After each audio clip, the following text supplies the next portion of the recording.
de sécurité de l'eau et qu'il a condamné immédiatement. Le roi masse les troupes aux armes. Vous n'avez pas, M. Mitterrand, le monopole du cœur. Moi j'ai vu Brel. Les présidents, ils sont pas pour nous. C'est moi. Vous pensez tous que César est un con? Comment ce groupe d'hommes peut décider pour des millions et des millions d'autres hommes? 12, 11, 10, 9, ignition sequence start. Mesdames et messieurs, culture générale. Bonjour et bienvenue dans Culture 2000. Bonjour à notre nouvelle stagiaire Léa. Tu vas bien Léa ? Bonjour, oui je suis très contente d'être ici ce soir avec vous. Bonjour Marlène. Bonjour Greg. Bonjour Jean-Baptiste. Je suis content. D'accord, ça me fait plaisir. Bonjour Yann. Salut. Alors aujourd'hui dans Culture 2000 on vous parle du canal de Suez. Alors si vous pensez que le canal de Suez s'appelle ainsi parce qu'on en a sué pour le creuser, sachez que j'ai également pas mal sué pour trouver cette introduction plus que médiocre. Et oui, parce qu'elle l'est. C'est vraiment nul mais bon il fallait bien avancer au bout d'un moment. Alors cette semaine on va donc vous parler du canal mythique qui relie la Méditerranée à la mer Rouge. Qu'est-ce que ça vous évoque quand je vous dis canal de Suez ? Et je m'acharne sur notre stagiaire Léa. Qu'est-ce que ça t'évoque ? Eh bien justement tu en parlais à l'instant, moi ça m'évoque la sueur, la chaleur, la sudation, ça m'évoque le percement, la progression des excavateurs à godets, des constructeurs de machines à vapeur, l'impératrice, Sissi, mais le président, voilà plein de choses comme ça. T'as fait l'épisode en fait parce que ça suffit hein. Marlène ? Bah moi en fait à l'origine ça m'évoquait un film mais je crois que c'est l'extrait qui m'a passé après. Ah bah oui en effet. Donc en fait ça m'évoque un peu mes premiers émois de géographe au moment où j'avais des cours sur les océans, les ports, les grands bateaux, les grands navires et j'imaginais ces navires traverser le canal de Suez et ça me faisait un peu rêver. Voilà. Et toi Yohan, comment est-ce que ça peut te rappeler Saint-Étienne ? Explique-moi. Pas du tout. Non mais en fait le canal de Suez ça m'évoque le groupe Suez et en fait ça m'écouvre la découverte que j'ai faite en créant cet épisode. Ouais. C'est en fait l'entreprise Suez et ben en fait c'est l'ancienne compagnie du canal de Suez et donc Absolument. en fait ça m'a fait marrer de voir que genre le numéro 2 mondial de la gestion de l'énergie est en fait né sur la spoliation des ressources égyptiennes. Oui. Je trouve ça vraiment formidable. Figure-toi que je voulais faire une intro. Est-ce que vous pensez que Suez a un rapport avec non, mais en Suez ? plus, Bah en fait oui. Et en plus en fait le groupe a vraiment gagné de l'argent au moment où en fait je spoil complètement mais quand le canal est nationalisé, genre on va indemniser Suez, ils vont avoir tellement de fric qu'ils vont investir dans les placements boursiers etc. Ok C'est Yohan, comme ça que naît Suez, on te laissera faire l'épisode avec Léa en introduction. Jean-Baptiste ? Ouais, alors du coup, voilà, ça y est, je passe après tout le monde et moi c'est chiant, mais ça me rappelle Tintin et les cigares du pharaon parce que au début de l'épisode, il est sur un paquebot, il va vers les Indes et il s'arrête à Port Saïd et c'est là où les aventures tournent mal pour lui. Donc ça me fait penser à ma chère Agathe et à son relire Tintin qui revient bien vite. Et oui, en effet. Alors tout de suite, extrait sonore choisi par Marlène. C'est somptueux. J'aime les panoramas. Celui-ci est magnifique. C'est là que l'on voit la grandeur de votre civilisation. Construire pareil ouvrage il y a 4000 ans, il fallait être visionnaire. Le canal a été construit il y a seulement 86 ans. Ah bon ? En tout cas, quelle fierté pour votre pays. Le canal a un statut international. La compagnie qui le gère est à majorité anglaise. Rien de tout cela n'est égyptien. Par les cadavres des ouvriers qui se sont échinés à le creuser. Que se passe-t-il ? Mon père est mort ici. Il a participé à la construction du canal ? Non. Il jouait au jokari avec un ami. L'élastique s'est distendu. La balle est partie. Il l'a suivi, emporté par les feux. C'était un saint homme. Je crois que le plus drôle, c'est que ça te fasse pas rire du tout. L'Égypte est décidément bien meurtrie. Oui, je pense que c'est ça qui est le plus drôle. Bon, on remercie tout de même l'agent 117 pour cette intro. On va se permettre d'en refaire une autre. Hein, je suis désolé. Malgré tout, 117 avait pas tout à fait tort quand il parlait d'un canal vieux de 4000 ans, en fait, parce que l'histoire du canal est très très vieille. Exactement. En fait, on va le voir très vite, mais l'histoire du canal, elle s'étend sur plus de 4000 ans, puisqu'en fait, on a un premier canal qui a été creusé par les pharaons. Mais le canal tel qu'on le connaît aujourd'hui, lui, il a été construit entre 1859 et 1869, donc c'est plutôt une histoire contemporaine du 19e siècle, au moment, petit contexte, où l'Égypte appartient encore à l'Empire ottoman, puis va devenir progressivement un protectorat anglais en 1882, avant de devenir indépendante en 1922. Alors, où est-ce que ça se passe ? On l'a dit, c'est en Égypte. En Égypte. Ouais, je parle anglais. Mais évidemment, pas dans toute l'Égypte. On situe plutôt à l'est du pays et même à l'est du Nil, c'est ça ? Au nord-est, oui, tout à fait. On est vraiment à la jonction entre l'Afrique et l'Asie sur l'isthme de Suez. Donc l'isthme, c'est un tout petit morceau de terre qui reste entre deux mers. Et donc c'est ce petit truc-là qu'on va essayer de faire sauter, qu'on va creuser pour y tracer un canal. C'est un canal qui a pas cessé d'évoluer durant ces 4000 ans, mais on peut aussi parler des 110 dernières années. 110 120 ouais, ça a l'air correct. 130 quoi. Ouais, 130, ok. On peut dire également que c'est un ouvrage de bonne facture, messieurs dames, parce que c'est une prouesse technique de creuser un canal de 160 km au 19e siècle. C'est pas dégueu. Non mais ça c'est un peu ce pourquoi on en parle, c'est qu'en fait c'est au moins 3 choses qui vont vraiment marquer la fin du 19e et le 20e siècle. D'abord effectivement comme tu disais, c'est une vraie prouesse technique à une époque fin du 19e siècle où les projets de grands travaux en fait commencent à avoir un petit peu le vent en poupe. C'est ensuite un gros projet commercial puisque il s'agit en fait de réduire complètement la route qui sépare l'Orient de l'Occident, et en fait derrière le canal de Suez c'est une vague histoire de gros sous et avant tout de gagner du fric en transportant les marchandises de l'Orient à l'Occident. Et la troisième chose, c'est en fait des enjeux autour des questions coloniales, puisque on en a fait d'abord un peu hypocritement un symbole de la jonction entre l'Orient et l'Occident. En fait c'était surtout, il a été construit pour des enjeux coloniaux, et après on verra quand il va être nationalisé, ça va être un symbole de décolonisation et d'émancipation des peuples colonisés par l'Occident. Donc voilà, c'est un peu tout ça à la fois, et c'est pour ces raisons-là qu'on en parle. Alors voilà, donc une bonne introduction bien complète, on sait de quoi on va parler. On va maintenant revenir 4000 ans en arrière pour attaquer le Grand 1. Quand les pharaons décident de creuser. C'est une bonne situation, ça, pour un canal ? Alors on n'a pas attendu les empires européens pour avoir des bonnes idées, évidemment. On a une petite bande de terre qui empêche de relier 2 océans.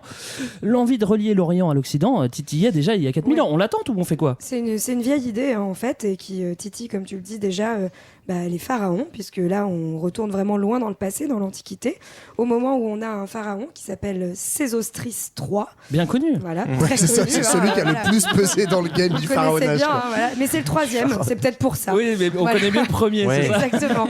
Et donc on se trouve vers 1850 avant Jésus-Christ, et Sésostris, lui, souhaite commercer, faciliter le commerce entre l'Orient et l'Occident, et va décider du coup de creuser un canal, mais qui n'est pas en fait le même canal que celui qu'on connaît actuellement, qui est un canal qui va en fait relier le Caire.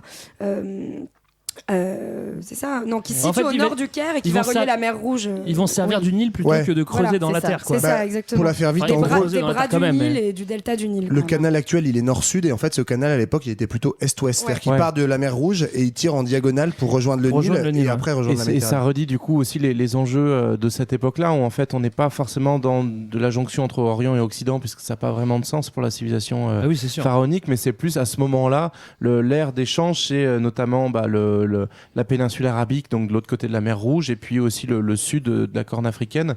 Donc c'est vers ces eaux-là que le canal va connecter. Voilà. Et l'idée, c'est quand même de faire en sorte que les marchandises soient véhiculées en plus grand nombre, parce qu'avant on utilisait juste les ânes, et effectivement c'est pas rapide, juste une barque, c'est déjà 300 ânes, donc on gagne du temps. Et puis ça va être après la conversion en terrain de foot, la conversion ça va être d'assez grands bateaux, en fait c'est des voiliers de 15 mètres qui transportent des tonnes de marchandises, donc en effet ça multiplie déjà le commerce. On a déjà cette idée là qu'on va retrouver par la suite. Alors on remercie nos amis pharaons, enfin moi j'ai des amis pharaons, donc je les remercie d'avoir donné l'idée de ce canal. Maintenant place aux autres, parce qu'il n'y a pas que les pharaons dans la vie, parce qu'au cours des siècles il y a plein de grandes civilisations qui vont dominer l'Égypte, et chacune de ces civilisations a besoin de communiquer, commercer. On vous avait parlé pendant l'épisode sur la Perse de Darius, et notre pote Darius il traîne autour du Nil, autour de moins 500, et il va vouloir utiliser ce canal. Donc là on arrive à peu près 1200 ans après, donc gros saut dans l'histoire où entre les deux le canal était un peu tombé en désuétude,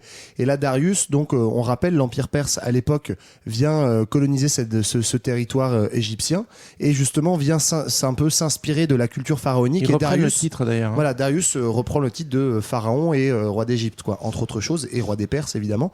Et donc il va remettre en scène le canal, à la fois pour des raisons commerciales notamment, parce que il s'agit en fait d'acheminer du blé vers l'Empire perse qui est immense. On l'avait déjà dit, mais c'est un des plus grands empires qu'on ait connu à cette époque-là. Pourtant fertile, hein. Ils viennent gratter le blé du Nil. C'est ça. Mais c'est aussi symboliquement l'espace le plus fertile. Ce sera le cas aussi avec les Romains après, c'est le grenier à blé de la Méditerranée et des environs. Donc, alors, il y en a qu'on voit pas trop et qu'on attendait un petit peu quand même, c'est les Grecs. Bah non, ils sont pas là, ils vont pas utiliser le canal, tant pis pour eux. Je sais pas pourquoi. Mais bon, non mais voilà, ça on lâche pas trop le canal au fil des siècles. Ça continue. En fait, c'est fondé 2000 ans avant et au fur et à mesure des dynasties et des empires et des conquêtes, certains vont le réutiliser, soit pour, comme disait Johan, nourrir leur conquête des richesses du Nil, soit également aussi, comme tu le disais, dans une portée symbolique de montrer la puissance et la maîtrise technique, donc notamment les Romains et Trajan. Donc là, on passe dans notre ère au 1er siècle après Jésus-Christ, qui va réhabiliter le canal. Oui, ce canal il va être utilisé pendant l'Antiquité, à l'époque médiévale, et au fur et à mesure, même s'il est bien pratique, il va être un petit peu abandonné, Marlène, non ? Ouais, et notamment, on passe après sous domination arabe, et le canal donc qui était donc, on l'a dit, repris.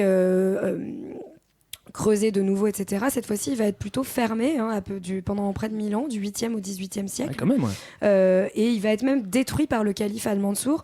Pourquoi ? Parce qu'on est à un moment donc d'essor du califat arabe et qui décide en fait de rompre le lien avec le monde méditerranéen, où on a un califat opposé. On en avait parlé au moment d'Al-Andalus. Et ce calife Al-Mansour va décider de se tourner plutôt vers l'Orient, vers la péninsule arabique, Jérusalem, et donc de fermer la mer Rouge aux Européens, notamment pour pouvoir permettre l'essor de l'islam et aussi parce que cette mer Rouge se trouve sur le chemin de pèlerinage à la Mecque. Léa, si on ferme ce canal pendant 1000 ans, comment on se débrouille pour faire passer les marchandises à cet endroit-là ? Ouais, on prend plutôt des chameaux, on utilise des caravanes de chameaux. Et voilà, c'est tout. C'est assez efficace, le chameau, c'est quand même... le chameau est moins efficace que le bateau, mais il permet effectivement de mais dans le désert, c'est mieux. Mais c'est mieux qu'un bateau dans le désert, un chameau. Certes. Mais ça redivient un petit peu toute cette histoire-là. On est à un carrefour important et donc il y a des périodes où ce carrefour est activé dans le sens est-ouest et puis il y a des moments où, notamment cette période-là, où en fait Occident-Orient sont en grande concurrence et donc du coup on va plutôt verrouiller pour être chacun dans sa zone et être à l'abri de l'autre, quoi. Alors, mauvaise nouvelle, les amis, je vous le dis, on n'a plus de canal jusqu'au 19e siècle, mais c'est un endroit trop stratégique pour qu'on l'oublie vraiment, ce passage. D'ailleurs, on a une cité-État en Méditerranée qui aime bien naviguer, qui aime bien commercer, qui s'y connaît en canot. C'est Venise. Voilà. C'est les poteaux de Marco Polo. C'est les poteaux de Marco Polo. Et eux, ils convoitent un petit peu cet endroit. En gros, eux, le truc, c'est que on l'avait déjà dit sur Marco Polo, donc on va pas refaire le game, mais Venise, en fait, est une cité commerçante très importante à l'époque, et notamment sur le commerce maritime. Et en fait, ils arrivent au XVIe siècle par être concurrencés par les Portos. Et les Portos, en fait... J'aime bien que tu les appelles tout de suite les Portos. Portugais, sinon. Tout le monde a compris de qui je voulais parler, donc les Portugais. Les Portugais, en fait, ils découvrent que si tu contournes l'Afrique et tu passes par le Cap de Bonne-Espérance, tu peux faire la route de l'Inde par là, et que paradoxalement, en fait, ça paraît beaucoup plus long que de passer par les terres, mais en fait, parce que c'est des bateaux, c'est des économies de moyens, c'est moins risqué, il y a moins de pillage, etc. Là encore, on en avait un peu parlé pour Marco Polo. Et donc, en fait, Venise flippe sa race parce qu'ils se disent, en fait, avec les Portugais, en gros, c'est notre commerce qui est foutu. Et donc, ils se disent, il faut qu'on trouve une solution. Comme ça, hein. Voilà, il faut qu'on trouve une solution. Et donc, c'est les premiers dans l'ère, on va dire, moderne, à étudier comment est-ce qu'on pourrait percer à nouveau un canal. Donc là, ils repartent pas du projet pharaonique, mais ils étudient un percement du canal de Suez qui, en fait, soumettent à l'Empire ottoman, mais ne sera pas réalisé parce qu'en fait, concrètement, techniquement, on ne sait pas le faire à l'époque. Donc, ça reste un projet dans des cartons et voilà. Ça va pas marcher alors. Ça va pas marcher pour les Vénitiens.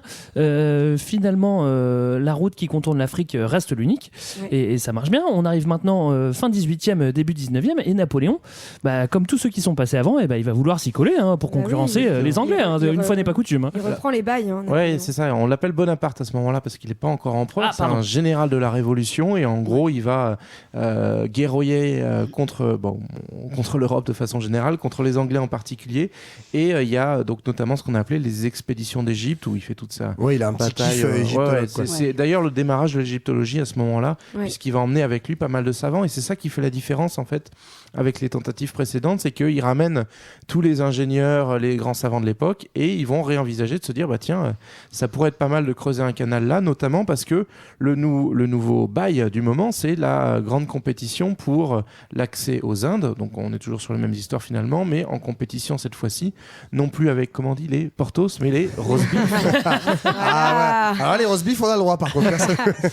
Alors la conclusion, c'est quoi ? La conclusion, c'est qu'on essaye, mais que ça marche pas si bien que ça. Effectivement, les ingénieurs en fait pensent, ils se trompent, ils vont le comprendre après, que la mer Méditerranée est plus haute de 9 mètres que la mer Rouge, et donc ils ont peur en fait tout simplement d'une inondation de l'isthme. D'accord. Voilà. Et d'ailleurs, en fait, ils se gourrent. Ça, c'est un truc, moi, j'ai pas compris en voyant ça. C'est en fait, je suis débile ou le niveau de la mer, c'est le niveau de la mer. Tu peux pas avoir des mers plus hautes que d'autres. C'est qu'à l'époque, on ne sait pas encore. Et ils sont cons à l'époque. Moi, je le sais. Les ingénieurs calculent ça et se disent qu'ils peuvent pas construire un canal parce que s'ils créent ce canal, on va inonder. En fait, on va juste inonder tout le pays. Parce que c'est juste qu'en voyant le truc, non, en fait, le niveau de la mer, c'est le niveau de la mer. Je me demande vraiment comment est-ce qu'ils ont fait leurs calculs en réalité.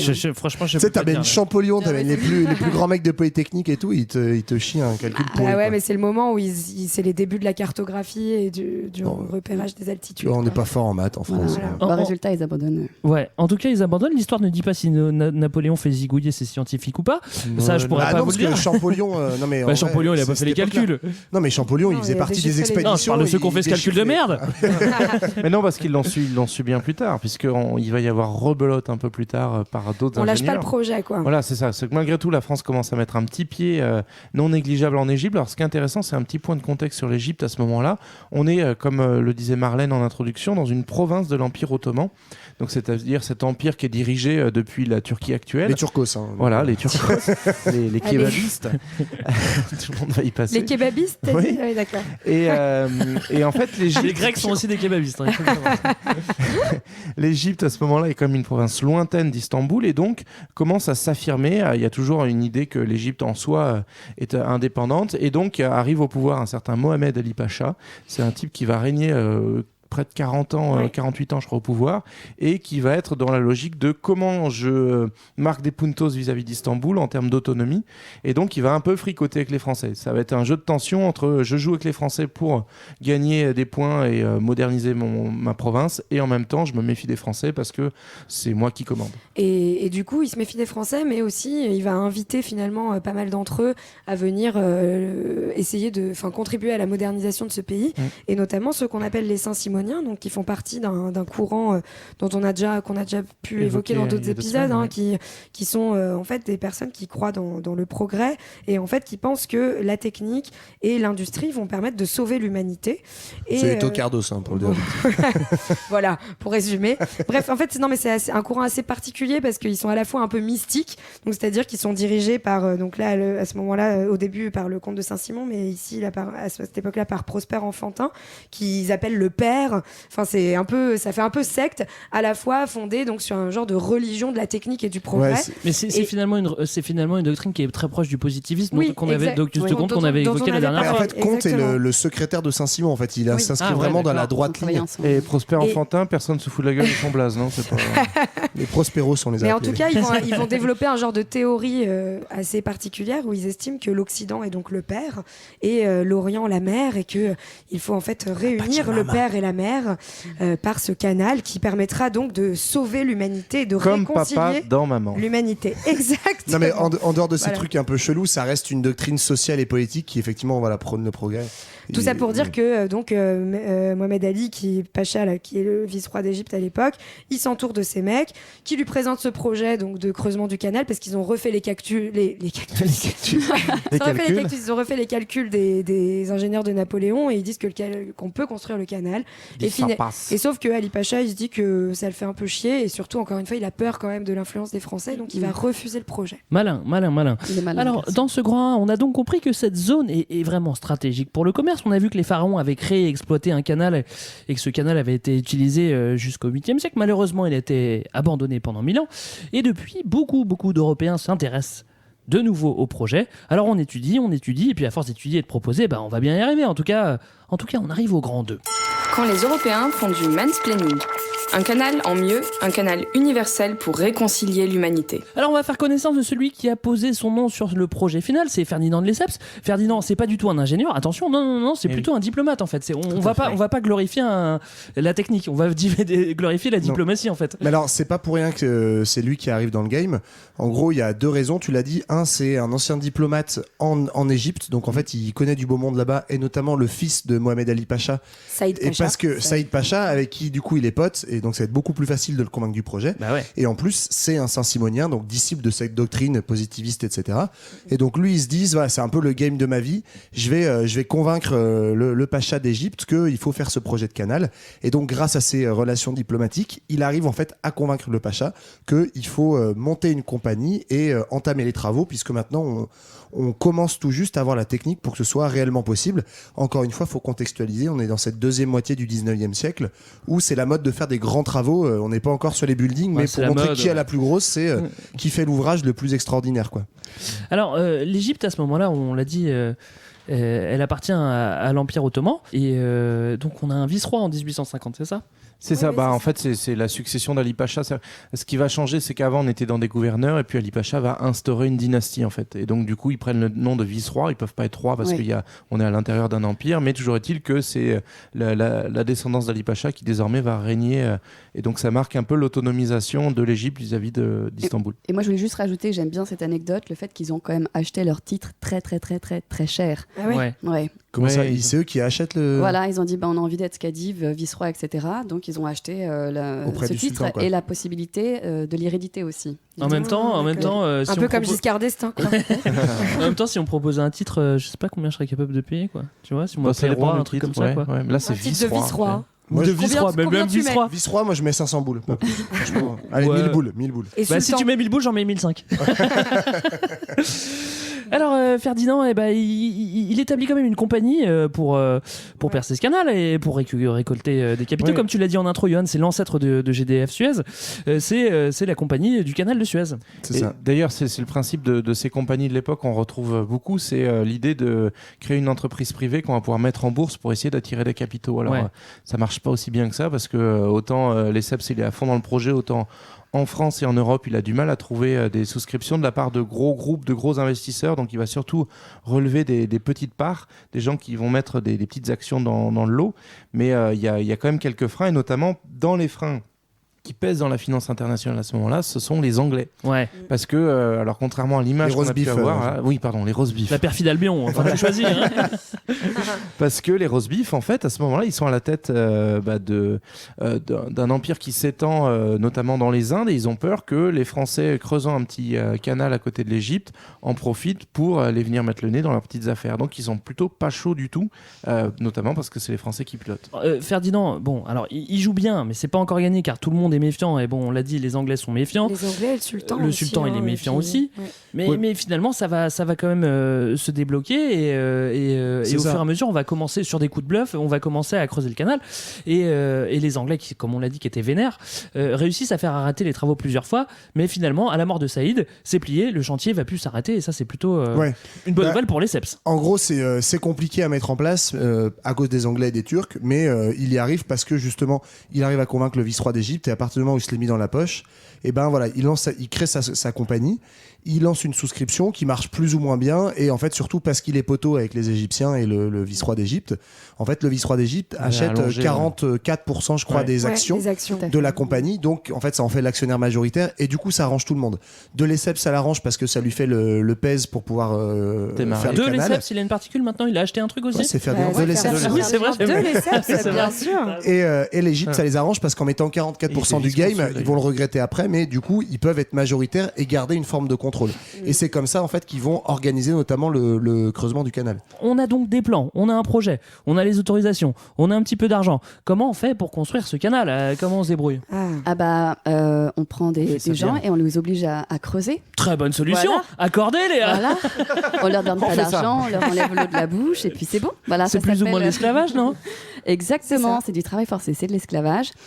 Pour construire le canal, le vice-roi va faire appel au système de la corvée, qui consiste donc à réquisitionner les populations environnantes, et notamment les paysans, qu'on appelle les fellahs, Ils vont être environ 400 000 à être réquisitionnés entre 61 et 64, donc au début de la construction du canal. Mais c'est pas de l'esclavage, parce que l'esclavage est aboli. Et puis ils étaient fiers de faire ça, je pense. Ouais. Voilà. Et ils avaient en plus pas du tout d'accès à l'eau. Ils mouraient par dizaines de milliers à cause des épidémies. Voilà. Et puis surtout, en fait, ça a aussi complètement désorganisé tout le pays à l'échelle nationale parce que la corvée, normalement, à l'époque, quand elle a été inventée... Quand c'est bien fait, la corvée. Quand c'est bien fait, on n'est pas emmerdés. Non, mais en gros, on prenait les fellahs du coin qu'on allait réquisitionner pour des travaux dans le coin. On les déplaçait pas trop. Là, on se trouve en plein désert, il n'y a personne et on a besoin de beaucoup de main-d'œuvre, donc c'est un peu embêtant. Du coup, on va aller chercher des paysans, notamment de la vallée du Nil, pour qu'ils puissent construire ce canal, ce qui va aussi désorganiser toute l'agriculture locale égyptienne. Et en fait, ce qui est un modèle qu'on retrouve finalement, un modèle colonial classique, où on fait des grands travaux, on déplace les populations et par ailleurs, on désorganise toute la production vivrière agricole locale. Mais c'est là où le game diplomatique, il est phénoménal, parce que c'est comme les trucs coloniaux habituels, sauf que là, en fait, les Français, ils ont même pas besoin d'être officiellement les colons de l'Égypte. Ils convainquent le vice-roi lui-même d'exploiter sa propre population. Et comme disait Léa, on estime que sur les 400 000 ouvriers réquisitionnés de force, quand même, il y en a entre, selon les chiffres, 60 000 et 120 000 qui meurent dans les travaux. Enfin, c'est monstrueux, en fait. C'est quasiment des chiffres de guerre, quoi. Comme vous venez de me l'expliquer très justement, c'est plutôt un très bon point pour la France, cette corvée. Et on se rend compte tout de même que ça va être compliqué de creuser 160 km à main nue. Et d'autant plus qu'il y a pas mal de pression internationale des Anglais pour dénoncer cette corvée et dire les gars, calmez-vous, vous êtes quand même en train d'exploiter tout le monde. Pas du tout hypocrite ça les arrange bien. En fait, les Anglais, justement, comme ils n'ont pas envie que les Français creusent ce canal, ils vont chercher un moyen assez légitime de contester le projet. Non, on n'aurait jamais fait ça. Voilà, exactement. C'est vrai qu'ils n'auraient pas fait ça, les Anglais. Non. En Inde, par exemple, ils n'ont pas fait ça. Les coulisses et tout, ça n'a jamais existé. Bref, et du coup, ils vont dénoncer le système de la corvée pour essayer d'arrêter le chantier du canal de Suez. Et ça va donner lieu à tout un conflit diplomatique qui va finalement être réglé en 1864, notamment par Napoléon III qui va intervenir. Et le nouveau Napoléon III, c'est le pote de Ferry, on est d'accord. Ouais, c'est ça. C'est celui que t'aimes bien, tu te souviens? Ouais, je me rappelle. Et le vice-roi, donc, qui est maintenant Ismaïl Pacha, le fils de Saïd, va finir par abolir la corvée et demander en fait la mécanisation du chantier. Donc c'est là qu'on va se servir finalement de la technique maintenant plutôt que d'une main d'œuvre. Alors c'est là qu'on peut aborder très rapidement. C'est quand même la révolution industrielle. Donc en fait là il y a quand même des grandes avancées et pour le coup c'est très positiviste d'utiliser des machines pour dominer la nature. C'est quand même génial, non? Oui, c'est là où en fait Napoléon III fait une belle opération de com. C'est-à-dire qu'on met fin à la corvée parce que c'est vrai que c'était pas moral et on va faire ça proprement et montrer tout le génie des techniques de l'époque, quoi. C'est parti, monsieur, dame. Le chantier avance. On creuse. On creuse pour le bien de l'humanité, évidemment. On creuse pour les peuples. On creuse aussi un petit peu pour le commerce. Eh bien, creusez, machines et paysans. Pendant ce temps-là, Johan va vous faire écouter de la musique pour que votre corvée soit plus douce. J'aime bien être maître exploitant. Oui, écoute, Greg, pour la pause, je vous propose donc de faire une petite étape entre le Caire et Port Saïd, là où en fait, à peu près 30 ans après le canal, est née une certaine Kalsoum. Donc la chanteuse est un mythe, c'est la 4e pyramide. On dit en Égypte que seul le Coran est au-dessus d'elle. En fait, il faut savoir qu'elle est considérée comme la plus grande diva de tout le monde arabe et elle est encore relativement ignorée en Europe, où elle n'a donné qu'un seul concert qui était à l'Olympia à Paris. C'était un événement monstrueux pour la diaspora égyptienne et arabe qui s'est déplacée en masse. La salle est pleine à craquer, un concert mythique qui se prolonge jusqu'à 3h du matin, qui fera dire à Bruno Cocatrix « La folie de ma vie, c'était ça ». Nous, on part plutôt l'écouter au Caire avec Emta Omri, Tu es ma vie, composé par l'autre mythe égyptien de l'époque, le compositeur Abdel Wahab.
قبل ما تشوفك عينيا عمري ضايع يحسبوه ازاي عليا رجعوني عليك لأيام اللي راحوا علمونا ندم على الماضي وجراحه اللي شفته قبل ما تشوفك عينيا عمري ضايع يحسبوه ازاي عليا اللي شفته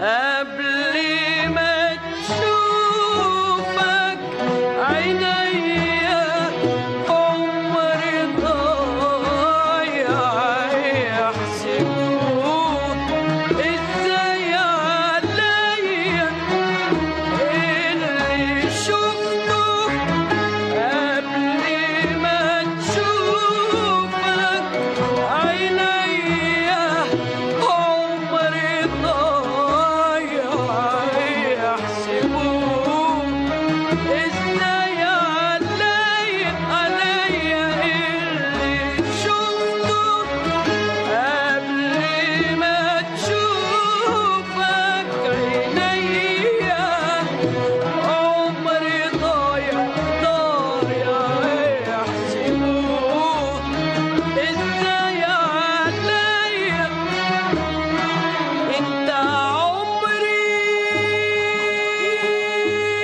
Nous sommes toujours en Égypte. Nous avons vu avant la pause que malgré les tensions avec les Anglais et les Ottomans, Ferdinand de Lesseps avait fait jouer tous ses talents de diplomate pour obtenir une concession auprès du vice-roi d'Égypte afin de creuser le canal de Suez. Alors qu'on soit bien d'accord, c'est pas juste pour le pouvoir et l'argent qu'on fait ça, hein, non, c'est principalement pour unifier l'Orient et l'Occident. Et en plus d'être une allégorie de la paix, et on a vu que le chantier s'était mécanisé, que l'homme triomphe sur la nature, c'est très très positif tout ça. Alors il triomphe sur la nature, d'accord, mais qui est-ce qui paye ? Comment on finance un tel projet ? C'est ça la question. Bah, c'est ce que Johan a un peu dit tout à l'heure, c'est qu'en fait on va avoir une compagnie qui est fondée par Lesseps, il y a des souscriptions. Lesseps, s'il te plaît, on n'oublie pas ça. Pardon. Et en fait au départ il a du mal à faire financer le projet, justement parce que les Anglais sont titillent un peu. Aussi en fait les banques du Second Empire n'ont pas vraiment confiance dans le projet. France, ouais. Et du coup ils vont, ça va être financé par beaucoup de petits épargnants européens qui vont donner de l'argent. Mais ça ne suffit pas et du coup on va plus ou moins inviter gentiment les Égyptiens à contribuer au financement du canal, et c'est pourquoi l'Égypte va devenir détenteur de 44% des actions. Voilà. C'est plutôt un bon move en fait pour l'Égypte. En fait, il y a un peu un truc de donnant-donnant. En effet, le vice-roi, ça l'arrange parce que du coup, il a des droits sur le canal, mais l'exploitation du canal, elle appartient à la Compagnie universelle du canal maritime de Suez, qui a été fondée par deux Lesseps, pour Johan, et ça pour 99 ans. Donc en fait, c'est un peu un contrat empoisonné. Ouais, c'est le principe des concessions coloniales de l'époque, en fait, où c'est plus pour les découvertes, mais on va donner à une entreprise privée, en fait, l'exploitation d'une ressource ou de l'ensemble des ressources sur un territoire pour des périodes hyper longues. Donc là, un siècle d'exploitation. On a pareil avec Hong Kong, qui a pareil, un siècle de domination britannique. Après, on a fait un contrat, quoi. On fait la même chose avec le port du Pirée aujourd'hui en Grèce, qui a été racheté par les compagnies privées. Ça ne s'arrête pas à ce genre de bonnes idées. C'est la même histoire. Tant que ça marche. Malgré tout, on peut dire quand même que l'Égypte, elle est quand même assez clairvoyante. Elle essaye un petit peu de se protéger. En fait, ce qu'il y a en gros, c'est qu'elle se fait entuber, mais elle le voit pas venir. Parce que c'est un bon move, on pourrait se dire, pour garder la main mise dessus. Sauf qu'en fait, on est dans une période où, parce que justement, grands travaux, etc., l'Égypte va essayer de suivre cette espèce de dynamique folle. Après, en construisant plein d'infrastructures, va se ruiner et un peu plus tard va être obligé en fait de revendre toutes ses actions à qui ? Coucou, c'est nous les roast beef. En fait, on va racheter vos actions et du coup, ça devient officiellement privé et étranger. changer et là ça va vraiment ça va chauffer quoi. Mais c'est pour ça que c'est vraiment tout bénef pour de Lesseps parce qu'en fait les Égyptiens finalement sont assez volontaires dans cette opération d'automassacrage. Oui, non, mais c'est ça qui est un peu triste.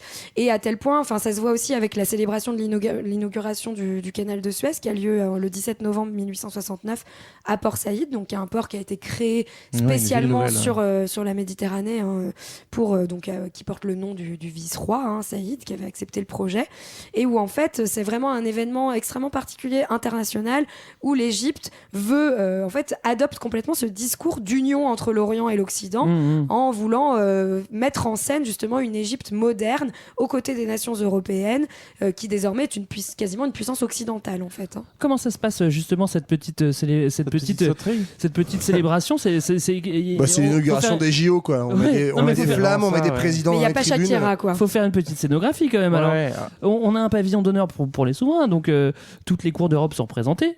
Pour la France, il y a Eugénie parce que Napoléon, lui, il est un petit peu malade. Il avait des coliques néphrétiques. Encore. Mais d'ailleurs, on pense à tous nos amis qui ont des calculs rénaux et on les soutient. On les salue. C'est très douloureux. Il y a quelques absents aussi, notamment la reine Victoria. Elle est pas là. Elle fait du boudin. Ouais, mais elle a envoyé quand même son fils, le prince de Galles, qui dans ses mémoires a dit qu'il avait passé un bon moment comme à mon habitude. C'est ce qu'il a dit sur Twitter, non après. Very good time. Lui, il avait picolé le vin français et le champagne, il était peinard. Pour une fois qu'il buvait pas de la bière anglaise, il était content. Il y avait aussi François-Joseph, l'empereur d'Autriche, qui est un peu tombé amoureux de lui. Il va bien ? Ouais.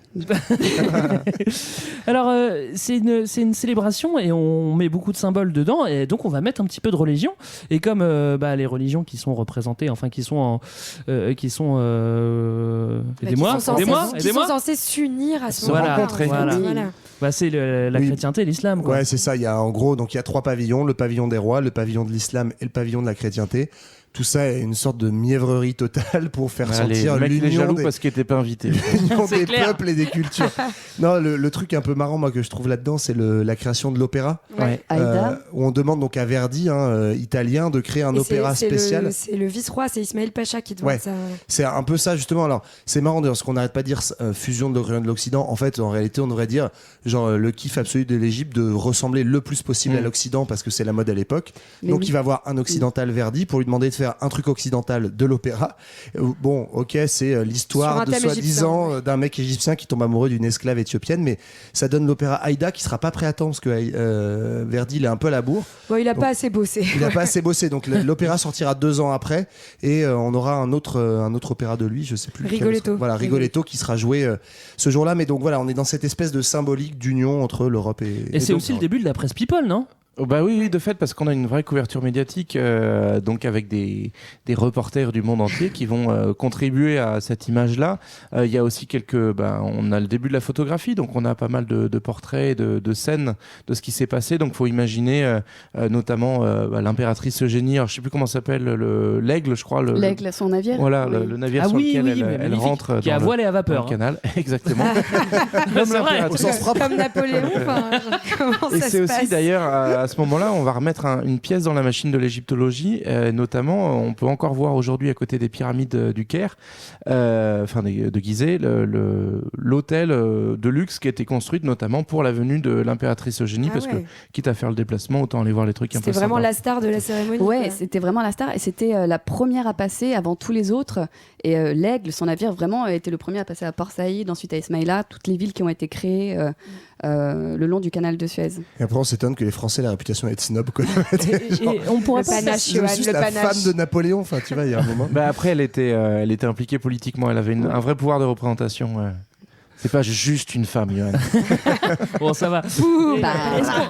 Est-ce qu'on pourrait pas faire un truc cool aussi, un truc parce qu'on est vraiment dans les symboles, genre, j'ai pas un espèce de phare avec une nana qui tiendrait une torche, un truc comme ça, non? Ça serait une bonne idée, non? Ça te rappelle quoi, toi, Greg? Non, rien du tout. Mais ça, cette statue. Ceci dit, cette histoire, c'est énorme parce qu'effectivement, Bartholdi, le sculpteur à qui on commande un truc, il propose ça, exactement ce que tu viens de dire, genre une femme qui tient une flamme. Alors, c'est pas n'importe quelle femme, c'est une paysanne égyptienne. Ouais, c'est une fella, mais il dit. C'est pas new-yorkaise. qu'on soit Il bien propose d'accord. ça, Voilà, c'est ça. mais non, mais justement, on lui dit non, ça nous intéresse pas. Du coup, Bartoli dit ok, pas de souci. Et puis, genre 2 ans après, il ressort son move et en fait, c'est la statue de la Ouais, mais, liberté. non, mais ce qui est génial, Non, mais c'est c'est énorme. il ressort son move, donc je sais plus, 5-6 ans après, et c'est De Lesseps qui va présenter la statue aux États-Unis. Ah, c'est vrai. Alors que Ouais. c'est De Lesseps qui a refusé la statue pour le canal de Suez. Ouais, mais Donc, en c'était fait, pas une bonne Ce qu'on conjoncture. peut dire, c'est que le symbole des États-Unis est un truc dont les Égyptiens n'ont pas voulu, quoi. C'est assez classe.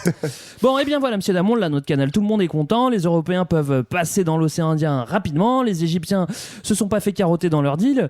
Les peuples sont unis, et ça, c'est très important. Les bateaux naviguent. 69, c'est un peu l'année héroïque, hein. Je sais pas ce que vous en pensez. Bon, en tout cas, l'Égypte profite et admire son canal. Mais le hic, c'est qu'elle va pas profiter très très longtemps de ce canal. Non. Et elle va avoir 2-3 soucis de pognon. Qu'est-ce qui va se passer après 69? Globalement, donc il y a eu les investissements pour la compagnie du canal de Suez, mais en parallèle, Johan l'avait dit, il y a aussi tout le développement industriel, moderniste, c'est-à-dire qu'on va mettre plein de sous dans le développement de l'armée, dans son équipement, dans le chemin de fer, et donc en gros, l'Égypte... Dans l'école ? Oui, à l'occasion. L'Égypte va énormément s'endetter à tel point qu'on va finir par la décréter en banqueroute, c'est-à-dire qu'elle ne peut plus rembourser ces différents, comment on appelle ça, les gens qui ont prêté des sous. Et, créanciers, c'est pas mal. Et en fait, au lieu d'être entre nous, entre puissances européennes, allez, ok, on te rajoute un peu, du coup, là, elle perd toute sa street cred et les Européens disent finalement, t'étais quand même pas notre égal, l'Égypte, et donc du coup, on va bien te faire raquer. Donc, en gros, on lui efface l'ardoise, mais en échange, on te fait rentrer dans ton gouvernement des conseillers En fait, spéciaux. ce qui est énorme, Et c'est notamment britanniques. c'est genre 100 ans avant ce que fait toujours le FMI aujourd'hui. C'est-à-dire, en gros, l'Égypte veut faire des grands travaux. Ouais, on va vous prêter, venez à emprunter de l'argent aux banques européennes. Oh, vous pouvez plus rembourser. Bon, c'est pas grave, mais comme vous êtes endetté, du coup, on va faire la mainmise politique sur votre pays. Et c'est exactement ce qui va être fait par les Britanniques. Et c'est ça, voilà. Et du coup, les Britanniques, Méga c'est ce que vous switch. disiez tout à l'heure, hop, ils rachètent les actions, les 44% d'actions qui appartenaient à l'État égyptien. Pour une poignée de... Oui. Pour une rien, poignée de rien. monnaie. Pour une poignée de dates. Et ils deviennent actionnaires majoritaires, et donc la compagnie devient en fait co-gérée par les Français et les Britanniques, et désormais toute la gestion du canal de Suez est entièrement une enclave étrangère au sein de l'Égypte. Et pour comprendre à quel point c'est important, en fait c'est une manne financière folle, c'est-à-dire que la compagnie, c'est pas juste ceux qui sont propriétaires du trou, quoi, c'est ceux qui en fait font payer les taxes, etc. Péage. Et en fait du coup ça énorme. rapporte, on estime aujourd'hui que ça rapporte à peu près 10 milliards d'euros par an à l'Égypte aujourd'hui, donc c'est 100 ans plus tard. Non, ça a doublé. En tout cas, c'est surtout que en plus de posséder cette enclave, la Grande-Bretagne va aussi en profiter pour juste installer des bases militaires sur l'Égypte et en faire un protectorat. Donc l'Égypte à ce moment-là n'est plus sous autorité ottomane, mais devient de fait sous autorité britannique.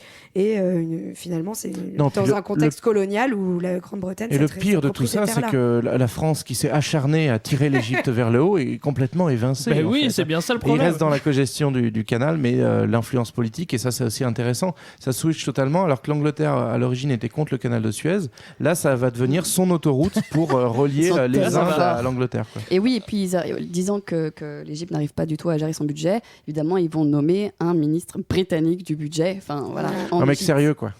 Ben, si on avait voulu prévoir quelque chose, je pense qu'on n'aurait pas pu faire mieux que ça, c'est-à-dire c'est bien mené, quand même. récupérer tous les capitaux et en plus faire une occupation des territoires. Franchement, bravo les roast beef, c'est Et puis vraiment coup de force, quoi. Hein. Et puis ça va même être officialisé puisqu'ils vont passer légalement sous protectorat britannique dans les années 1880.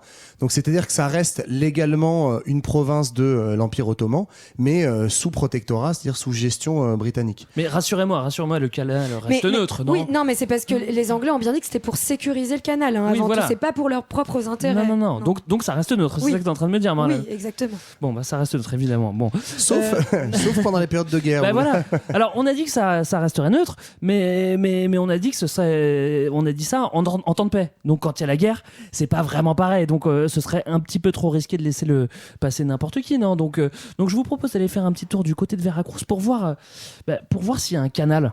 Pendant ce temps, à Veracruz... Alors, en fait, il y a un canal, et non seulement il n'y a pas un canal, très bonne transition, Greg, il y a 2 canaux. C'est vrai? Incroyable. Pourtant, j'ai cherché sur Internet, j'ai pas trouvé. C'est passage au pluriel. C'est génial, voilà. Ouais, j'avais trop envie qu'ils disent 2 canals. Eh ben non. Donc, pardon, à quelques centaines de kilomètres au sud de Veracruz, plutôt vers Panama, puisqu'en fait, on a ici un autre isthme qui sépare 2 océans, cette fois l'Atlantique et le Pacifique. Et comme pour Suez, on est dans un contexte donc d'industrialisation et de développement du commerce maritime, où on va justement développer un projet projet de creusement d'un autre canal qui évitera, lui, de passer de cet océan Atlantique à l'océan Pacifique en passant par la pointe sud de l'Amérique latine, le Cap Horn, et cette fois-ci en passant par un passage terrestre. Et du coup, pour vous figurer ça, en fait, on passerait de New York à San Francisco par la mer, non plus en parcourant 22 500 km, mais plus que 9 500 km. Pas mal. Chapeau. Donc, gros projet. Et en fait, c'est assez drôle parce que donc, ce projet de canal de Panama débute dans les années 1880, donc finalement pas si longtemps après celui de Suez, et va pas mal lui ressembler. Pourquoi ? Parce que c'est aussi un chantier très long et difficile. C'est aussi un chantier qui va avoir des enjeux géopolitiques extrêmement importants, notamment au niveau de l'influence des États-Unis et au niveau du continent américain. Et puis, ça va aussi être un point stratégique du commerce mondial. Du coup, ces travaux commencent en 1880 et encore sous l'égide de qui ?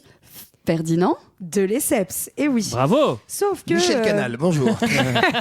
Sauf que ce canal va s'avérer extrêmement bien plus difficile. Pourquoi ? Parce qu'on est dans une zone montagneuse, donc creuser la montagne, c'est plus dur. Pas la même, hein. Voilà.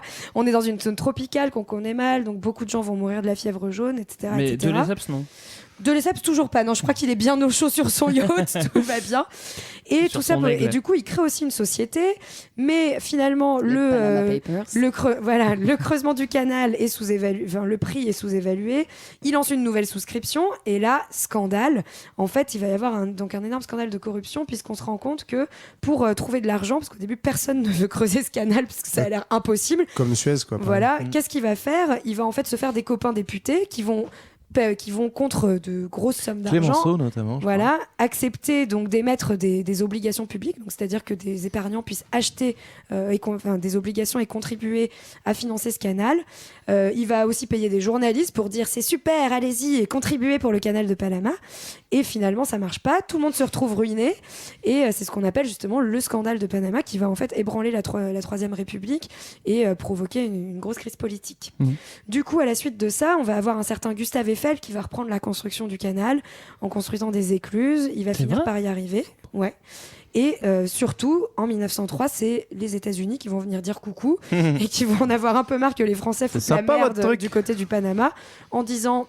selon la doctrine Monroe qu'on a déjà vu plusieurs fois, que l'Amérique c'est quand même leur terre-terre et que du coup la concession elle va être américaine. Donc comme les Anglais en Égypte, ils prennent le canal de Panama pour pareil un siècle je crois à peu près. Ils en font des eaux intérieures et en fait c'est toujours le cas actuellement, hein. Sachez que les eaux du canal de Panama sont américaines et il y a une priorité aux navires américains encore dans les eaux du canal de Panama. Ils en creusent un deuxième là, non ? Qu'on a aussi Trump, élargi. il fait du ski nautique dedans. C'est chez moi. Hein. Et où on a énormément de bateaux qui passent par là. Donc c'est vraiment devenu un canal stratégique au niveau mondial. Tout comme le canal de Suez, ce qu'on va voir maintenant. Voilà. Merci Marlène. Alors un canal au Panama, un canal à Suez. Je vous rappelle qu'on a aussi. Je vous rappelle aussi qu'on a un canal dans le Midi. Oui, le canal du Midi. C'est vrai. Et canal de Lourdes, qu'on en parle. Canal de Lourdes. Gros point stratégique du commerce mondial. Bon, au-delà des canaux, les canaux c'est cool, mais on a un truc un petit peu moins cool. Et puis ça s'appelle la guerre, et notamment la première. Bah oui. Parce que qu'est-ce qui se passe pendant la première guerre ? En fait, quand c'est la guerre, on oublie quelques petites règles et on se recentre sur le stratégique en mettant un peu moins les formes. Donc pour les Anglais, au moment de la Première Guerre mondiale, ils vont se dire tout simplement que certes le canal est neutre, mais c'est avant tout leur cordon de survie avec leur empire et donc du coup pas touche. Donc en gros, ils vont mettre un filtre dessus pour que ça leur serve uniquement à eux et va leur permettre aussi de mettre la pression. Si vous avez regardé le petit Laurence d'Arabie, c'était bien ça. Oui, c'est ça, on va chercher à soulever les populations arabes qui sont de l'autre côté du canal contre l'Empire ottoman. Et donc, patatras patapouf, eh bien, on va lutter contre l'Empire ottoman puisqu'il est, il est du côté de l'ennemi. Donc, on fait le coup à la Première Guerre mondiale. Et puis, comme ça marche bien, on fait le coup à la Deuxième aussi. C'est-à-dire que dans les années 40, pendant la Seconde Guerre mondiale, l'Égypte va être de nouveau occupée par les Anglais, alors que depuis 1936, elle est officiellement indépendante. Voilà. Non, mais en 36, les Anglais avaient juré non, je t'assure, maintenant je m'en vais. Mais en fait, il y a la Deuxième Guerre, donc on peut pas laisser le canal tout seul, quoi. Et de fait, il va y avoir de la grosse castagne avec les Allemands autour notamment de la bataille d'El Alamein. Alors on a donc laissé notre canal aux mains des Britanniques, ce qui a énervé un petit peu les Égyptiens, et on les comprend. On va donc passer au grand 3. Quand les Égyptiens font leur comeback dans le game, un canal qui pèse. fallait pas s'étonner non plus. Les Français construisent un canal, on dit ok, il sera à vous, et 5 ans après, il est racheté par les Britanniques. Et en plus de ça, les roast beef ils campent en Égypte. Bah oui, ça crée des tensions. Les Égyptiens, et qu'est-ce qu'ils veulent faire ? C'est bien normal. Ils veulent récupérer leurs affaires quand même, et forcément, ça crée des tensions et une montée du nationalisme, ce qui est légitime. Là, on revient un tout petit peu en arrière, effectivement, mais dès le début du XXe siècle, ça commence à râler pas mal côté égyptien, parce qu'on se rend bien compte que tout ça était une vaste arnaque pour profiter aux colons français et britanniques. Donc on a d'abord dès les années 1900 en fait, une demande qui est faite pour étendre la concession, parce que 99 ans c'est pas assez sécure pour gagner du bise. Donc je crois qu'on propose de repousser de 40 ans. Ouais, c'est ça. Voilà. Et là du coup le dirigeant de l'époque, Boutros Ghali, qui est le père d'un futur dirigeant de l'ONU, dit ok, pas de souci, et du coup ça va faire des premières émeutes populaires qui vont contester cette extension de la concession. Et puis ça va se prolonger comme ça. Fin des années 20, juste petite anecdote, c'est assez marrant, il y a les frères musulmans qui sont créés à ce moment-là. Les frères musulmans qu'on présente aujourd'hui comme de vilains islamistes, etc.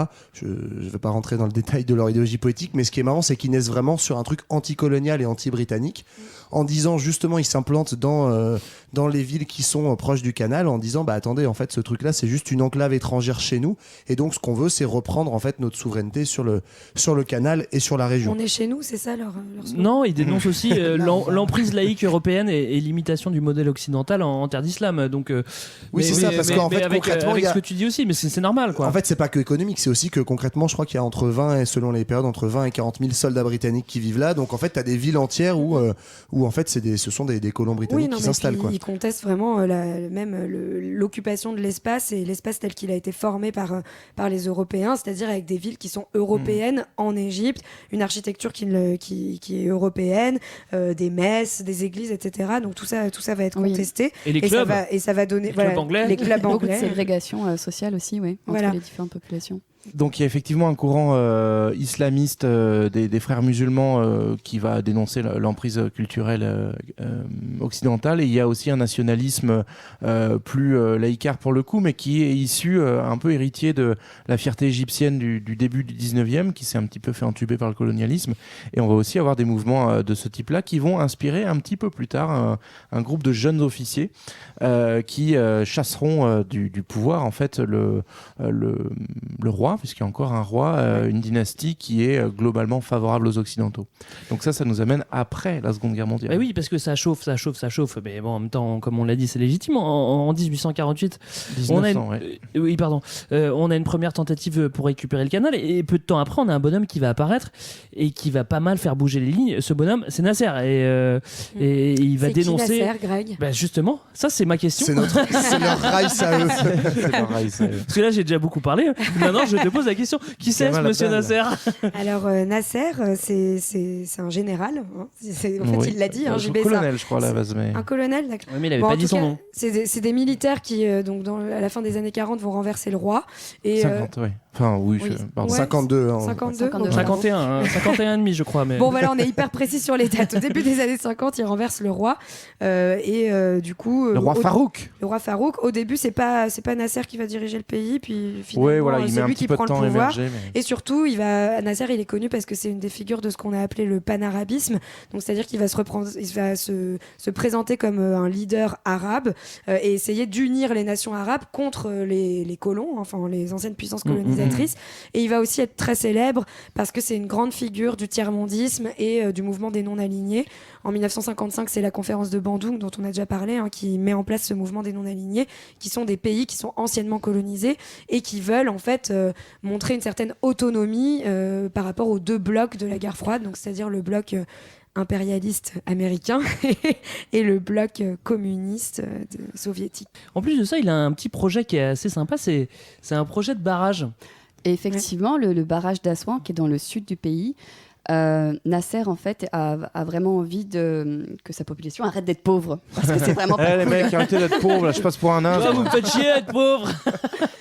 Et résultat, il se dit que si on mettait un petit barrage en place dans le sud du pays, vers Assouan, ça pourrait permettre aux paysans de cultiver leurs terres, notamment le coton qui est une manne financière assez importante à l'époque.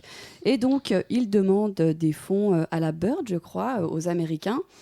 qui, finissent par répondre qu'en fait, non, ils n'ont pas du tout envie de lui donner de l'argent pour la modernisation de son pays. Résultat... Pas cool, c'est vrai que... Pour les raisons que tu avais citées, Madeleine. Bon. Madeleine. C'est ma nièce, Madeleine. Je la salue. Et donc, Jacqueline, tu peux nous présenter Madeleine.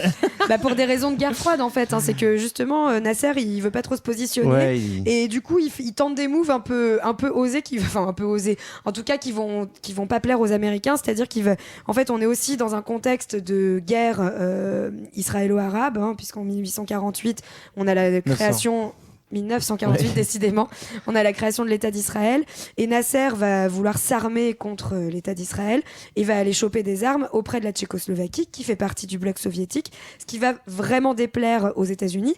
Et en plus de ça, autre grosse provocation, en mai 56 il va reconnaître la République populaire de Chine, donc régime communiste également. Mais en fait il y a deux trucs, il y a la question diplomatique en période de guerre froide où Nasser se présente, tu l'as bien dit, hein, comme une figure tiers-mondiste, non alignée, etc., ce qui chauffe un petit peu les Américains. Mais il y a aussi ce que disait Léa sur cette histoire du coton, où en fait le projet du barrage d'Assouan, c'est vraiment irriguer des plaines et créer des milliers d'hectares de coton. Et ça fait flipper les États-Unis, parce que qui c'est le premier producteur de coton? C'est les États-Unis. Ah ouais. Donc ils veulent pas du tout de ce barrage, donc ils refusent le financement. Pourquoi on parle de tout ça? Parce que vous allez dire, c'est quoi le rapport avec le canal de Suez? En gros, c'est parce que à partir du moment où il y a le refus de financer ce barrage, c'est le prétexte qui va servir à Nasser pour faire le gros move diplomatique qui va être célébré partout en Égypte et dans le monde arabe et en fait plus largement dans tous les pays colonisés. C'est de dire, ok les gars, je nationalise le canal, dégagez les Britanniques. Ça c'est vraiment osé, hein. Franchement on s'y attendait pas. Les Anglais et les Français sont pas du tout d'accord avec ça et ils comptent pas se laisser faire. C'est ce qu'on va appeler la crise de Suez, hein. En même temps on peut pas l'appeler autrement. Et du coup ils sortent une carte pas mal, c'est la carte Hitler. On va décrire un petit peu Nasser comme si c'était le nouvel Hitler, c'est-à-dire que... Non mais en fait c'est un prétexte vraiment à la con et ultra hypocrite, c'est-à-dire que le gars il chasse des puissances étrangères, donc effectivement les Français et les Britanniques vont dire qu'il est expansionniste comme Hitler était expansionniste au début des années 30 quand il a commencé à attaquer d'autres territoires européens. Et donc comme en plus il défend justement une posture très forte, il est, on l'a pas trop dit mais idéologiquement c'est un genre de socialisme autoritaire, c'est-à-dire qu'il est très populiste mais avec un pouvoir fort très centralisé. Donc en fait on se sert de prétexte à la con pour agiter le chiffon rouge en disant voilà c'est un futur dirigeant. On fait plein d'analogies. Certains disent que c'est Hitler, d'autres disent que c'est Mussolini. En fait c'est de la connerie, ça fait juste trop chier les... D'ailleurs ce qui est drôle c'est que eux disent ça et lui Nasser en fait il prend l'exemple de la France en disant mais attendez, en 45 vous n'avez pas nationalisé à peu près l'ensemble de vos industries importantes de votre pays pour gagner en indépendance. Et il dit bah voilà je fais juste la même chose 10 ans plus tard les gars. Alors, donc c'est juste un symbole pour lui de décolonisation. Ça fait chier les Anglais et les Français. Pourquoi est-ce que ça fait chier les Anglais d'abord? Ça fait chier pour plusieurs raisons. Déjà parce qu'ils perdent le contrôle du canal et donc les sous que ça représente. Et puis ils perdent aussi le point de passage stratégique que représente le canal de Suez. Ils vont aller chercher aussi une autre personne qui est un petit peu emmerdée ou un autre groupe qui est emmerdé, c'est Israël. Et donc du coup ils vont se faire un petit deal ensemble. En gros, ils vont monter une espèce de plan foireux qui est de dire ok, il faut qu'on trouve un moyen d'intervenir, mais on n'a pas le droit. Donc du coup ce qu'on va faire c'est que toi Israël tu vas intervenir vu que tu es déjà fâché avec l'Égypte et nous on va dire pousse, vous n'avez pas le droit de vous battre entre vous Israël et Égypte, donc nous on va intervenir pour vous calmer. On va sauver le canal comme c'est la même histoire répétée éternellement. Mais surtout ce truc là en fait c'est le move diplomatique le plus naze de l'histoire et on dirait ils sont fait cramer quand même opération mousquetaire déjà. C'est le nom de l'opération. C'est vraiment un mauvais scénar de téléfilm, enfin franchement c'est ridicule et d'ailleurs en fait après quand on ouvrira les archives des services secrets etc c'est ce qu'on appelait le protocole de Sèvres. Donc c'est des négociations secrètes entre Britanniques, Français et Israéliens. Déjà il y a Guy Mollet dans le tas donc comment forcément intervenir. C'est tocard, quoi. En fait ça ressemble à ce qu'ont fait les États-Unis en Irak en faisant croire que genre il y avait l'arme nucléaire pour intervenir pendant la guerre du Golfe. C'est pareil, t'es pas un peu complotiste toi franchement? Je pense que t'es un peu complotiste. Toujours est-il que c'est vraiment ce qui va se passer. Donc on est en octobre 56, ça fait déjà 3 mois je crois que Nasser a nationalisé le canal et donc à ce moment-là donc Israël décide elle se sent menacée par Nasser donc décide d'envahir le Sinaï et de foncer sur le canal et donc du coup les Anglais et les Français font ce qu'ils avaient prévu, ils saisissent l'ONU en disant oh là là dis donc vous avez vu, il faut qu'on intervienne. L'ONU dit non ça va. ils interviennent quand même. et donc, forcément, c'est une déculottée de l'armée égyptienne. Alors, ça fait quand même un peu de grabuge et de mort. C'est le premier usage de l'hélicoptère, notamment dans des combats. Waouh, c'est vrai? Ouais. Et ça me paraît tard. Trop la classe. Non, les ça me paraît Français. tard, je sais pas pourquoi. Bon, C'est aussi un des 56. premiers usages de Jean-Marie Le Pen parmi les régiments de parachutistes. Ah ouais? Mais quoi, Il Le était Pen là-bas était du truc? Ouais. Non. Ah, mais il a tout fait. Premier régiment étranger des parachutistes, un truc comme ça. Il a sauté sur Port Saïd. Ah putain. Avec les autres, il est resté quoi? Bah, je Mais te laisse C'est là qu'il Mais a d'ailleurs, perdu ça- son âge ou pas? Mais d'ailleurs, ça me fait penser à un truc qu'on a, juste parenthèse, qu'on n'a pas dit, c'est que les Français et les Britanniques sont vénères, les Britanniques pour les intérêts économiques, les Français aussi, parce qu'il y a un petit truc qui se passe en 56, c'est la guerre Bah d'Algérie oui, qui a bah démarré. oui. Le FLN. Et Nasser, en tant que non-aligné et décolonisateur, est Soutient pro-FLN le et soutient jusqu'à filer des armes au FLN. Ce qui arrange Donc, pas les Ce Français. qui arrange Ça pas les plaît pas Français. beaucoup, non. Et d'ailleurs, bref, il y a un monsieur X très cool là-dessus, mais les Français en fait font des tentatives d'assassinat, d'empoisonnement de Nasser, etc. Et comme ils n'y arrivent pas, ils se replient sur la solution Ouais. militaire, quoi. Et donc toujours est-il que ça fait un peu désordre, et à ce moment-là en fait les Français et les Anglais se font rappeler une petite chose, c'est que c'est la guerre froide et que du coup c'est plus eux qui dominent, c'est plutôt l'URSS et les États-Unis. Donc l'URSS direct, elle monte un petit peu d'un cran. Alors faut rappeler qu'elle s'est rapprochée de Nasser et notamment qu'elle finance une partie du barrage d'Assouan. Ouais. Et donc elle dit ok, stop les gars, moi ce que j'ai c'est une bombe nucléaire, donc soit vous remballez vos troupes, soit je vous éclate vos pays là, les trois rigolos. Oui, et pour l'URSS, il faut rappeler aussi que c'est le printemps de Prague en même temps. Et non, printemps de Prague. Non, c'est Budapest. C'est Budapest. c'est la C'est la Hongrie, révolution populaire à Budapest. Et résultat, l'URSS n'a pas du tout envie qu'on regarde de ce côté-là. Ils disent ouais, on va plutôt parler de ce qui se passe à Suez. Ça va nous intéresser. Parlons plutôt du foot. Ouais, non, mais c'est pour ça aussi que les États-Unis sont hyper énervés contre les Anglais et les Français parce qu'ils se disent que ce qui se passe à Budapest, c'est l'occasion en or pour décrédibiliser l'URSS et que du coup, on se retrouve à parler de Suez et ça les gonfle, quoi. Ouais. Donc toujours est-il qu'en gros, États-Unis et URSS font office d'arbitre et disent aux Anglais, aux Français, aux Israéliens de rentrer chez eux, ce qu'ils sont bien obligés de faire. Et donc du coup, le coup de poker de Nasser marche puisqu'il survit à la nationalisation et le canal est désormais égyptien. Nasser s'en sort très bien. Ça aurait pu être complètement différent si les États-Unis avaient eu des intérêts dans le canal. En tout cas, ils n'ont pas beaucoup de bateaux qui passent, donc ils s'en foutent un peu. En tout cas, Nasser est maintenant un héros national et en plus il a récupéré le canal. C'est la baraka pour Nasser, il faut bien le dire. Je suis désolé. Et puis ça va être vraiment un souffle, encore une fois, symbolique pour tous les pays colonisés de la région. Et c'est ça qui va vraiment faire chier et faire la nique aux Occidentaux. Ça va durer pas si longtemps que ça, en fait, une dizaine d'années, puisqu'on arrive en 67. Alors on va pas refaire toute cette histoire-là, c'est encore un autre conflit très compliqué. Non, mais faisons-le très rapidement. Mais rapidement, c'est ce qu'on appelait la guerre des 6 jours en 67 entre Israël et les pays arabes autour. Est-ce que c'est la première ? Non, mais c'est pas des moindres parce qu'en 6 jours ils vont envahir différentes régions, dont le plateau du Golan dans le nord de la Palestine et le Sinaï donc en Égypte. Ils vont donc ce qui est quand même toute la partie est de l'Égypte, qui va faire que les Israéliens vont arriver jusqu'au canal.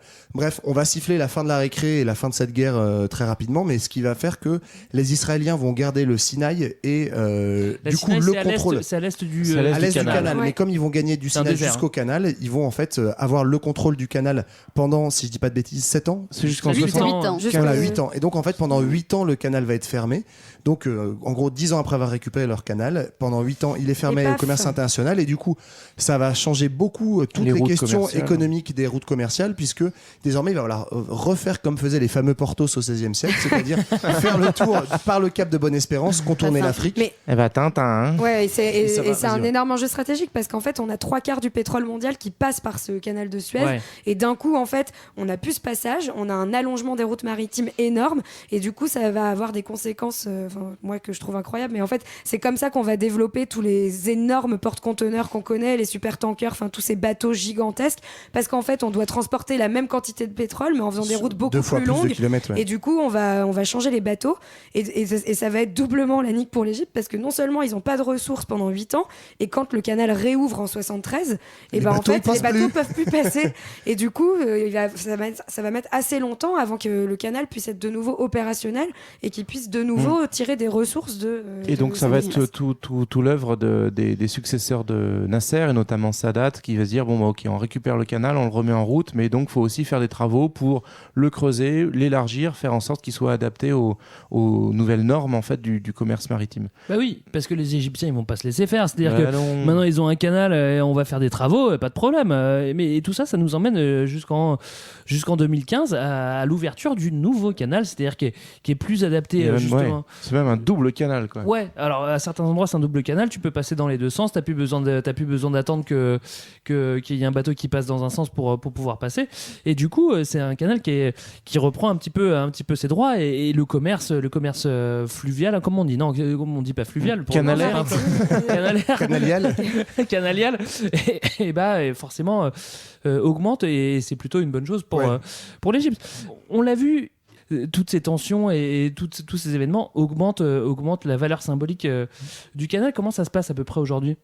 Justement, en fait, le canal est toujours le symbole de cette Égypte. Et aujourd'hui, on a eu, en 2015, donc on a finalement inauguré ce deuxième canal en parallèle de l'autre. En présence de François Hollande. Voilà. Et de Jack Lang surtout. C'est un peu notre Eugénie actuelle, quoi. Et donc, qui était déjà là en 1869. Qui est Eugénie, à votre avis, Hollande ou Jack Lang? Plutôt Jack, je crois. Et donc le maréchal Sissi, qui est la famille au pouvoir, voilà, va en fait donc refaire il fait une inauguration un peu en parallèle de celle de l'inauguration de 1869 pour célébrer l'Égypte, la gloire passée de l'Égypte, et à tel point qu'il va justement installer une fameuse statue d'une paysanne ailée à l'entrée d'Ismaïlia, voilà, avec des sphinx. Finalement, on s'y retrouve. Voilà. Alors, on a donc balayé rapidement 4000 ans d'histoire du canal. JB, qu'est-ce que le canal nous réserve pour les 4000 prochaines années, s'il te plaît? Tout de suite, c'est Futur 2000. C'est du passé. L'avenir nous appartient. On veut 4000 années. Hein. Ouais, tu vas voir, je suis un peu hors sujet, mais déjà le pari de l'inauguration 2015 marche plutôt bien, puisque 2018 a été l'année record des ressources du canal de Suez. Donc pour l'instant, les travaux tiennent toutes leurs promesses pour ramener des sous à notre ami Sissi. Et du coup, ça donne des ailes à d'autres grands projets de percement de canal.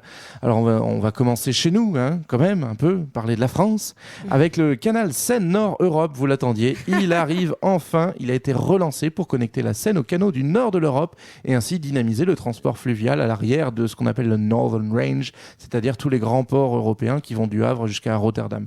Donc l'idée, c'est que de là, on pourra naviguer derrière, relier la Seine et aller vers Lille, Dunkerque, etc. Génial. Voilà, c'est prévu en 2027 pour ce qui est de l'inauguration, de quoi consoler les supporters déçus du canal Rhin-Rhône qui, lui, ne verra pas le jour. Alors ça, c'est une vraie saloperie parce qu'il aurait vraiment dû exister ce canal et écologiquement, on aurait vraiment dû le faire et je crois que c'est de la faute d'Aubry en plus. C'est pas ce que j'ai lu, mais on va pas rentrer dans ce débat-là. Combat de Greg, non, on va surtout parler de projets de classe mondiale, ceux qui nécessitent la poigne dictatoriale nécessaire pour écraser les oppositions écologistes et imposer la domination de l'homme sur la nature, du profit sur le bon sens. Et ça, c'est pas malheureusement en France, mais plutôt en Turquie.